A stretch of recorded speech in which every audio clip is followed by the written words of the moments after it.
నమస్తే అన్న. హ్మ్. అయ్ ఎలా ఉన్నారన్న? బాగున్నా. చాలా బాగున్నా. అన్న మీ మాట కన్నా కూడా మీ పాట చాలా పవర్‌ఫుల్ ఉంటది. సో, నిజంగా మీ పాటకి చాలా ఫ్యాన్స్ మేమందరం. Thank so, you. ఈ సినిమాలో సాంగ్స్ కూడా చాలా అద్భుతంగా అనిపిస్తున్నాయి. అంటే ఏం చెప్పదలుచుకురా అన్న? అదే అంటే జనరల్‌గా కమర్షియల్ సినిమాలో ఉండేలాంటి ఐటెమ్ సాంగ్ ఇలాంటి సాంగ్స్ కాకుండా ఈ సినిమా కథలోనే సాంగ్స్ ఉంటాయి. హ్మ్.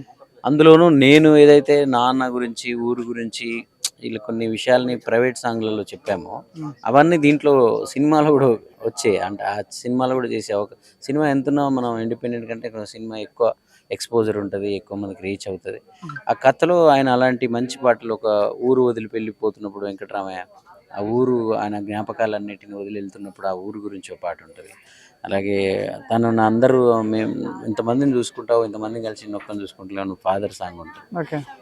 సో అలాగే ఆ కూతురు అండ్ అత్తవారింట్లో అమ్మాయి పడే బాధల గురించి ఒక పాట ఉంటుంది. చిరంజీవి అన్న రాసింది. సో అది ఇవన్నీ కూడా మాకేందంటే ఏదో ఒక సినిమా పనిచేస్తున్నట్టు కాకుండా హ్మ్. ఒక జీవితానికి వెంకటరామయ్య తాలూకు జీవితానికి ఆయన ఊరికి హ్మ్. మనం ఇండిపెండెంట్ సాంగ్స్లో ఏ స్వేచ్ఛతో అయితే చేస్తామో హ్మ్. అంతే స్వేచ్ఛతో ఈ సినిమాలో పాటలు ఆ సోల్తో చేసాం.